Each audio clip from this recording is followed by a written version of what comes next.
sama si udang tapi kok warnanya cakep-cakep. Tuh kan, bentuknya juga unik-unik. Tan, udah dapet udang ini. Awas. Awas. Nanti kejepit. Duh. Neka!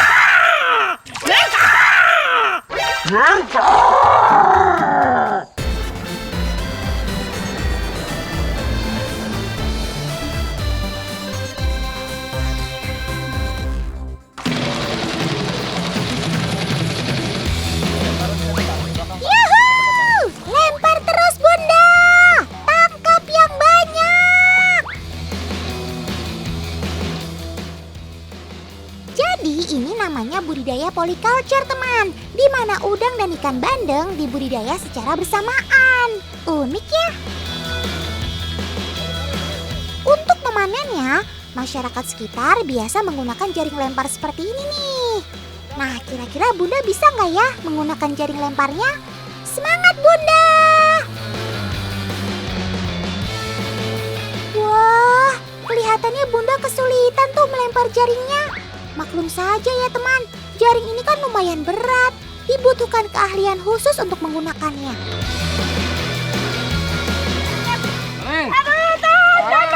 Banyak dapat lumpur nih. Ternyata nggak mudah, Tan.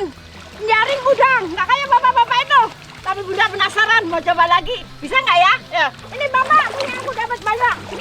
Ayo Bun, dilihat dulu di mana posisi yang banyak udangnya. Baru deh jaringnya dilempar lagi. Semangat! Lihat nih hasilnya nih.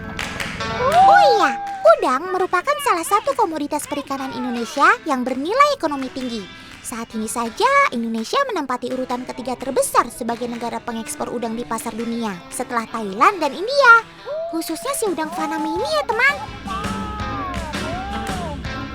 Udang faname dikenal tahan akan penyakit, memiliki tingkat keberlangsungan hidup yang tinggi, dan mampu beradaptasi dengan lingkungan bersuhu rendah. Sehingga sangat cocok untuk dibudidayakan di dalam tambak. Selain bernilai ekonomi tinggi, udang juga termasuk salah satu makanan laut yang baik untuk kesehatan. Di dalamnya terkandung kalsium, potasium, dan fosfor yang merupakan sumber vitamin A dan E. Sama halnya dengan ikan, udang merupakan sumber makanan laut yang mengandung asam lemak omega 3 yang berfungsi mengurangi peradangan dan resiko penyakit jantung.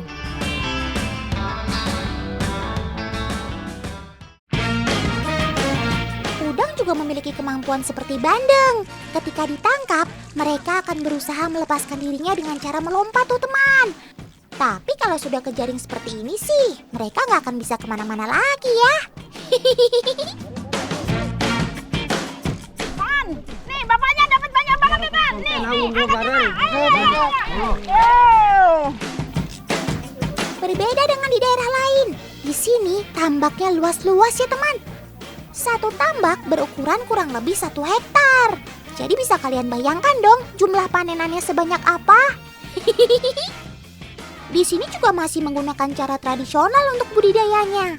Warga tidak menggunakan kincir angin untuk membuat sirkulasi udara di airnya. Mereka hanya menggunakan sistem pasang surut air laut saja tuh. Untuk makanannya, para pemilik tambak hanya memanfaatkan makanan alaminya, seperti plankton, tanpa ada tambahan makanan apapun. Wah. Kalau seperti ini sih, bisa dibilang budidaya ini sangat ekonomis ya teman, dan tidak memakan waktu. Karena masa panennya juga terbilang cepat, cukup 2-3 bulan, udang dan bandeng siap dipanen. Ternyata masih susah, Tan. Udah nggak dapat, berat. Mau tangkap pakai tangan aja lah. Yuk, ini Bang. Bunda ada-ada aja nih. Masa nangkap udang hanya menggunakan tangan kosong? Emangnya bisa ya? Tan, udah nangkep pakai tangan. Nih dapat banyak, tapi ketusuk-tusuk sakit. Tuh kan, meskipun mudah menangkap udang dengan tangan kosong, tapi ingat, udang memiliki rostrum atau bagian terdepan kepala udang yang tajam dan bergerigi. Kalau salah memegangnya, bisa-bisa tangan kita tertusuk dan terluka tuh. Tan, Tan, kelakuannya kepiting nih. Mau ikut bunda ke Purwokerto?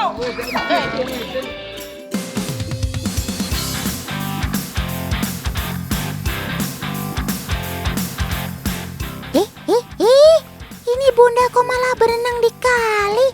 Lagi berenang apa menyelam sih, Bun? Tan, bunda lagi agugu sama teman-teman bunda tuh dari Purbawean. Agugu adalah cara tradisional menangkap udang. Keren ya, cara ini tidak memakai alat apapun loh. Dapat! Dapat Tan nih. Ini adalah udang windu. Mereka biasa ditemukan di sungai-sungai aliran hutan bakau. Pencarian seperti ini bisa dibilang unik, tapi juga cukup berbahaya ya teman. Karena mencari dengan cara meraba seperti ini, otomatis kita tidak melihat apapun di dalam air. Oh ya teman, Sobat Totan ini asli dari Indonesia loh. Dia hidup di perairan laut, termasuk aliran muara hutan bakau.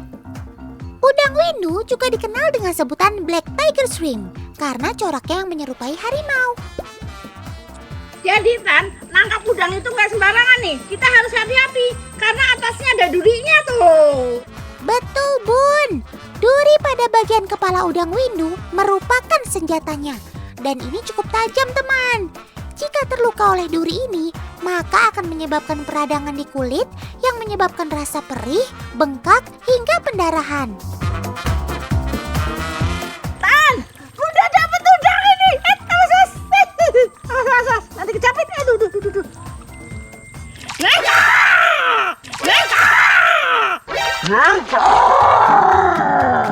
Ya, lepas. Tan. Lepas lagi. Aduh, jangan gede banget lepas. Aduh, nyesel aku. Ayo cari lagi Bun. Tenang, masih banyak kok di dalam sungai ini. Dapetan, dapetan ini. Dapetan nih, besar banget. Harga udang windu tergolong mahal teman. Hal ini disebabkan jarangnya pembudidaya udang windu. Sobat Totan ini tidak mampu berkembang dengan baik saat ditempatkan pada kolam tambak. Ukurannya tidak bisa sebesar ketika di alam. Selain itu, udang windu juga rentan kena penyakit jika hidup di kolam tambak. Itulah mengapa harga udang windu mahal, karena hanya ukuran jumbo yang bisa didapat dari alam. Loh, kalian siapa? Mirip sama si udang tapi kok warnanya cakep-cakep. Tuh kan, bentuknya juga unik-unik. Otan bercanda ya. Kenalin teman, mereka juga udang kok. Otan kasih info ya, kalau di dunia itu ada lebih dari 2000 spesies udang. Weh, pada gak nyangka kan kalau jenis mereka ada sebanyak itu? Coba Otan kenalin beberapa di antaranya aja ya. Nih, kayak si merah transparan ini, namanya udang ceri. Dinamakan demikian karena warna merahnya yang seperti buah ceri. Ada juga nih udang ekor merak yang punya ekor berwarna indah seperti layaknya ekor burung merak. Kalau yang ini udang macan teman. Apalagi alasannya kalau bukan motif warnanya yang loreng-loreng kayak macan. Ada juga nih udang sarasvati yang keunikannya ada di tubuhnya yang transparan. Nah lucunya, kesamaan dari 2000 spesies ini adalah mereka semua bertubuh bongkok dan berkumis. Bercanda. Yang benar, kesamaan para udang ini adalah sama-sama punya misi sebagai pemakan segala dan menjadi pembersih lautan. Iya, mereka bisa berperan dalam ekosistem untuk membersihkan biota laut seperti ikan dan terumbu karang dari parasit nakal yang merusak. Nah kan, kalau udah tahu peran kamu sekeren ini, banyak yang makin salut sama kamu deh.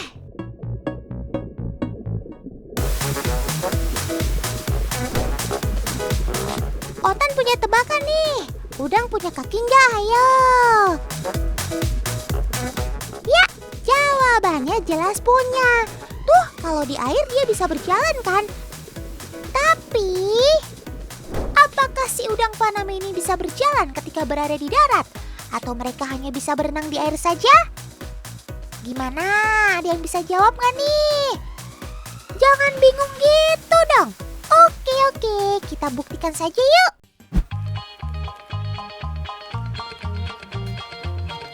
Wah, kok malah rebahan sob? Ayo jalan dong, jalan. Loh, kok pada mager sih? Ada apa gerangan? Wialah, dia malah lompat mendekati air, teman. Ya ampun, sekarang ada yang lompat lagi ke kolam. Tuh, lihat sendiri kan teman, kalau udang faname tidak dapat berjalan ke daratan ya. Mereka lebih memilih melompat dan masuk ke dalam air untuk berenang. Lihat aja, semuanya perlahan melompat menuju air.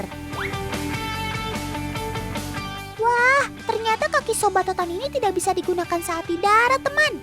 Hal ini disebabkan ukuran kakinya yang sangat kecil, sehingga tidak mampu menahan berat tubuhnya akibat gravitasi bumi. Berbeda kondisi ketika di dalam air. Udang lebih mudah mengontrol berat tubuhnya, sehingga kakinya bisa digunakan untuk berjalan di dasar air.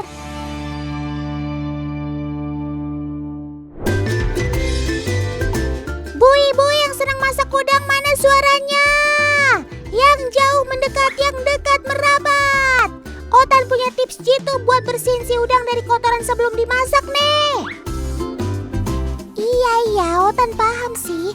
Pasti ribet kan kalau mau bersihin udang dari kotorannya tapi harus dibelah dulu satu-satu?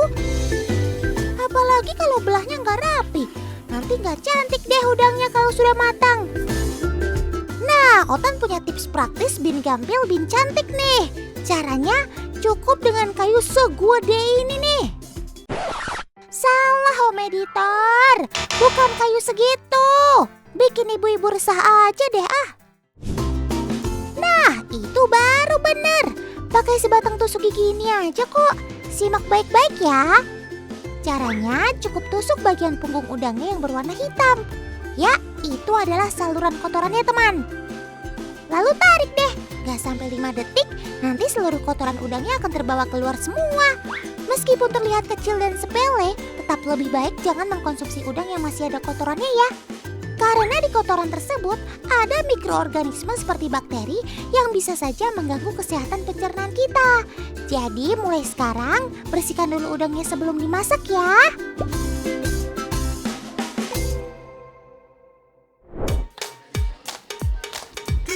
Siapa yang suka makan kerupuk udang? Atau yang doyan makan soto pakai koya? Atau suka sama sambal terasi? Nah, pada sadar nggak? Kalau semuanya itu adalah olahan makanan yang berasal dari sobat Otan si udang. Dan pastinya semua doyan sama aneka olahan tadi karena rasa gurihnya kan? Otan bisikin ya, rasa gurih alias umami memang berasal dari si udang ini teman. Bahasa kerennya, si udang memiliki kandungan glutamat yang tinggi. Glutamat inilah yang menjadi rasa gurih di lidah kita. Jadi gak cuma udang yang gede-gede kan yang dagingnya jadi favorit. Udang yang kecil-kecil kayak gini juga jadi idola karena sumber gurihnya buat di lidah. Ya, mereka terkenal dengan nama ebi dan rebon. Ngomong-ngomong, ada yang tahu beda keduanya? Jangan-jangan taunya cuma semuanya enak dimakan ya? Jadi gampangnya begini teman, sebetulnya kedua jenis udang ini berbeda keluarga. Dari segi ukuran, udang rebon lebih besar daripada ebi ya. Biasanya yang berbentuk sudah kering dan renyah itu yang dinamakan ebi. Ebi memang sengaja dikeringkan untuk menjadi penyedap makanan alami. Nah, sedangkan untuk rebon, meski ada yang sudah kering, namun kebanyakan dikenal karena bentuknya yang masih basah. Salah satunya ya diolah jadi bahan pembuatan terasi ini. Sebagai penyedap makanan, dapat dikatakan ebi dan rebon adalah micin alami yang tidak berbahaya buat tubuh. Jadi mau besar mau kecil, si udang kayak manfaat semua ya, kermaks.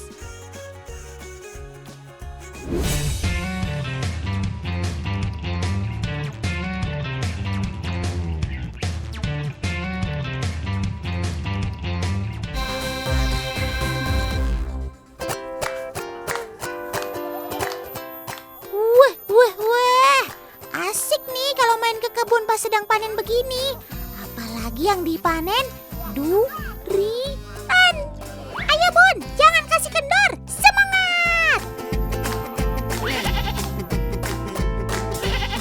sepertinya ada yang beda nih.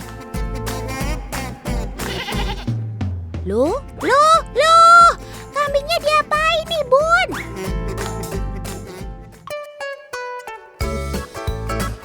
Teman, pasti kalian terheran-heran ya. Kok bisa sih kambing menarik beban yang berat? Ya tentu bisa dong. Kambing kan memiliki kekuatan kaki yang luar biasa, gak kalah sama sapi. Kekuatan kaki inilah yang membuat kambing dapat dengan mudah menarik beban yang ada di belakangnya. Biasanya, jenis kambing yang digunakan adalah ras yang memiliki ukuran besar, seperti kambing Etawa ini.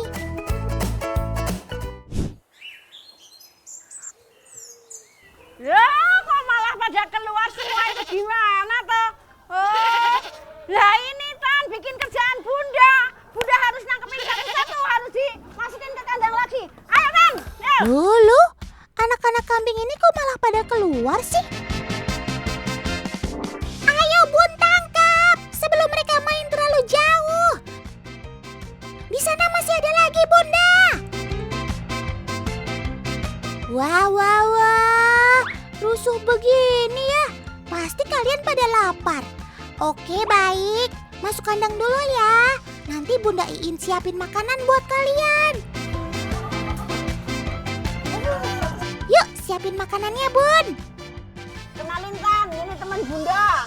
Namanya Burhan ya Bu. Nah, beliau maknya kambing. Kambingnya banyak sekali nih Tan. Lokasinya di Kediri, Jawa Timur. Wah, ini sih duet maut si Ratu Venom dengan Ratu Embek. Bercanda ya. Kalau dilihat-lihat, peternakan kambing milik Buhar ini sangat besar ya teman. Tan, kasih susunya ini juga nggak sejenis Tan. Menurut usianya, kalau yang di bawah 1 bulan pakai susu induknya, susu asli, susu kambing ya Bu. Nah, kalau yang udah 1 bulan ke atas, dia dikasih susu sapi nih. Sepertinya dede-dede kambing gelisah tuh Bun. Mereka sudah gak sabar mendapatkan jatah susu hari ini. Yuk sarapan dulu ya Sob. Yang tertib ya.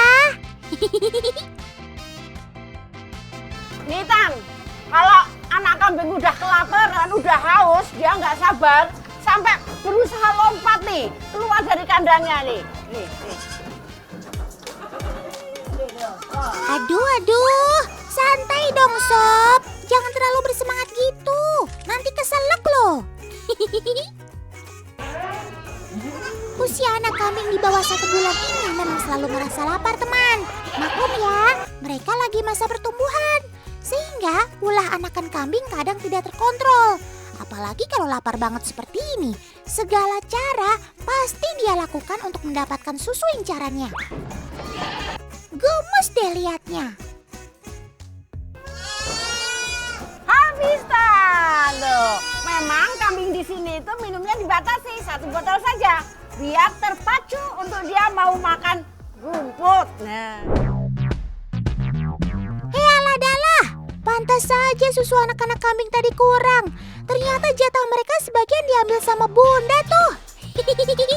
Lagian Bunda tahu aja deh kalau susu kambing ini punya banyak manfaat.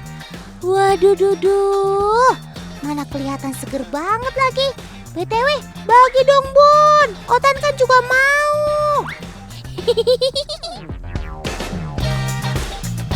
Tan, Bunda punya tip nih.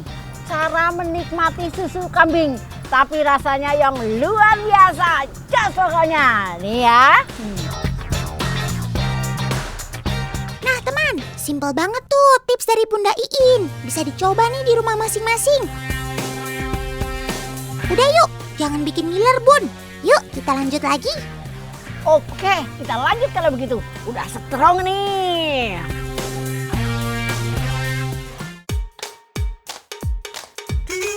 Oh iya teman, kalian tahu nggak sih perbedaan antara susu kambing dan susu sapi? Karena kebanyakan produk susu yang beredar di sekeliling itu adalah susu sapi. Sehingga kita kurang populer nih sama si susu kambing ini.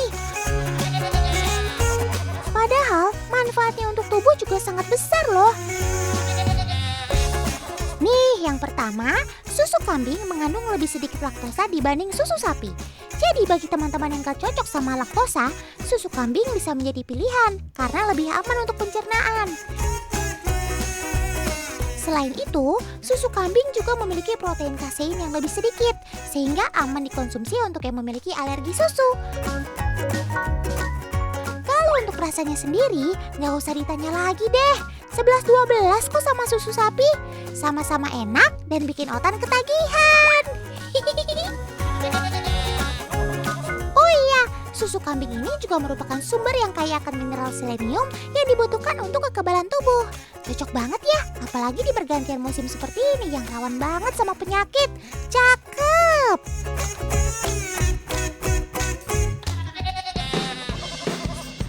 Nah, supaya susu yang dihasilkan itu berkualitas, diperlukan juga makanan yang dapat memenuhi gizi Sobat Otan ini, teman.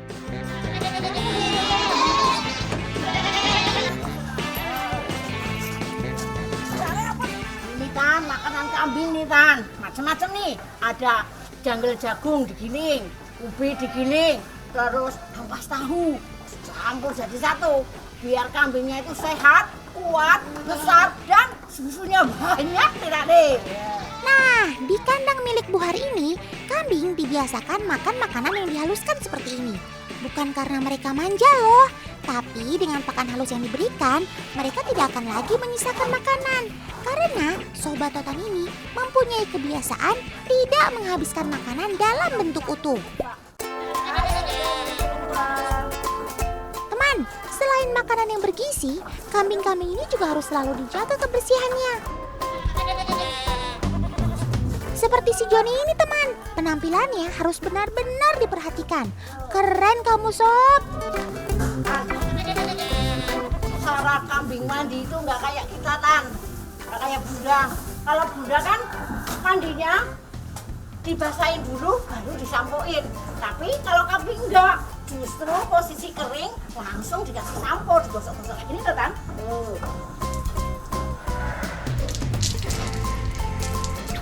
Tan, kambingnya aja pakai kondisioner. Nggak kayak Bunda sampo biasa. Ini habis disampoin pakai kondisioner dah. Nih, aduh jangan cantik banget kamu Joni. Benar-benar istimewa kamu Sob.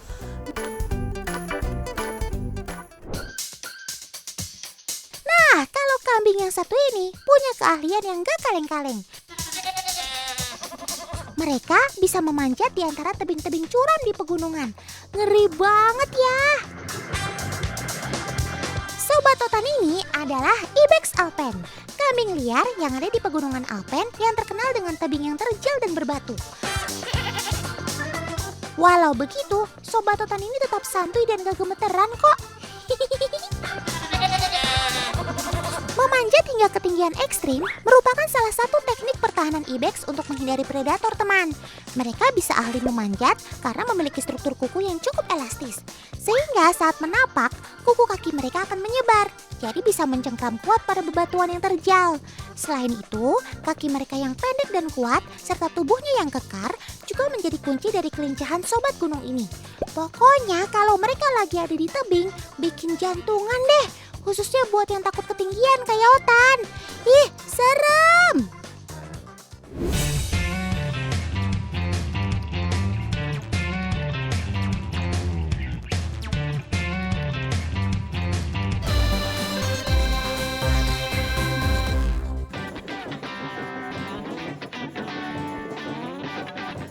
Wah, ada rame-rame apa ini?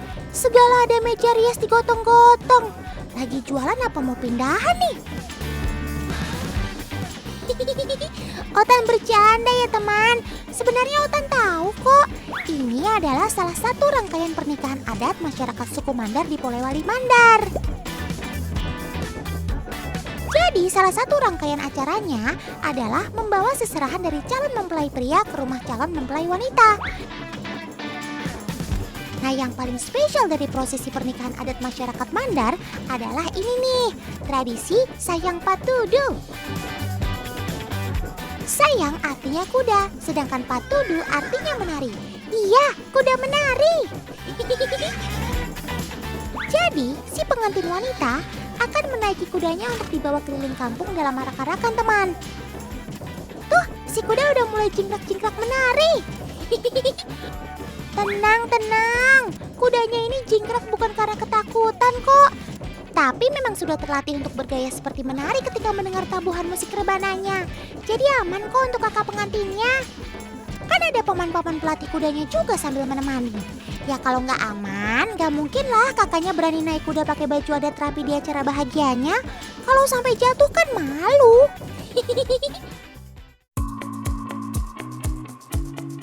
Lain halnya dengan adat pernikahan adat masyarakat Flores ini, teman. Di sini, sobat otan si kuda dijadikan mas kawin untuk serah-serahan yang diantar keluarga mempelai laki-laki kepada mempelai wanita. Begitulah teman, si kuda rupanya memang melekat erat di banyak adat tradisi kebudayaan Indonesia. Otan jadi ingat salah satu sobat yang ada di Jawa Barat nih.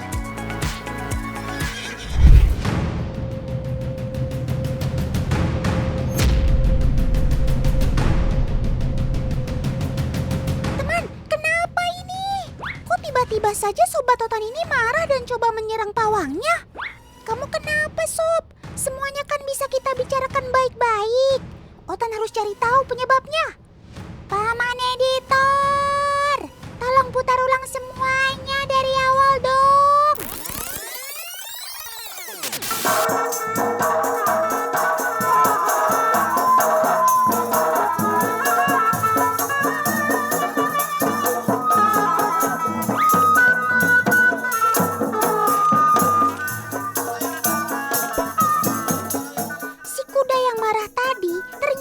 Bagian dari pertunjukan si kuda renggong. Iya, kalian sudah pada tahu kesenian kuda renggong belum? Itu loh, kesenian tradisional dari Jawa Barat yang menampilkan kuda sebagai pemeran utamanya. Kuda yang pada umumnya diajak berlari kencang, di sini dilatih agar bisa berjoget, agar senada dengan iringan musik. Biasanya dalam satu kali pementasan, terdapat 4 kuda yang menari bersama-sama.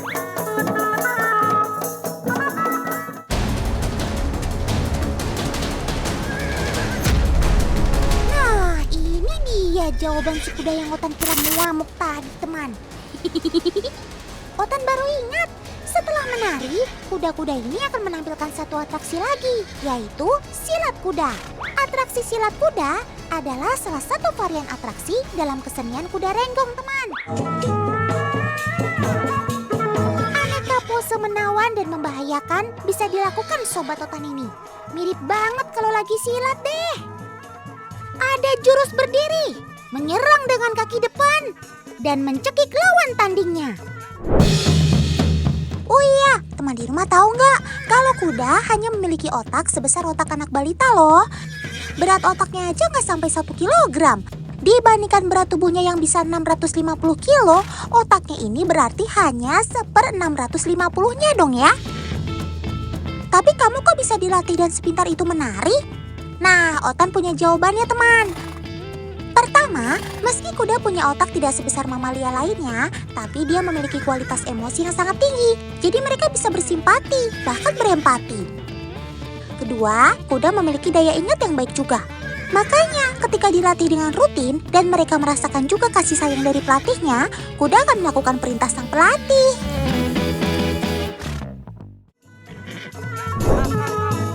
Lagi-lagi Kak Dinda disuruh ikut partisipasi dalam silat kuda ini, teman. Eits, bukan sebagai pawang yang melawan si kuda ya, melainkan Kak Dinda akan menari di atas kuda. Goyang terus, Kak! Adegan seperti ini tidak membahayakan bagi si kuda, teman, karena kuda memiliki struktur punggung yang baik, sehingga mampu menopang beban. Tapi kalian jangan coba-coba lakukan adegan ini sendiri tanpa didampingi oleh ahli ya. Loh, sekarang Kak Dinda malah diajak untuk ikut atraksi kuda berdiri. Otan yang deg-degser nih liatnya. Saat kuda mengangkat kaki depannya untuk berdiri, sobat Otan ini menggunakan otot tendon yang lentur untuk menopang tubuhnya yang berat. Itulah mengapa kuda bisa tidak cedera dalam melakukan aksi ini. Cakep!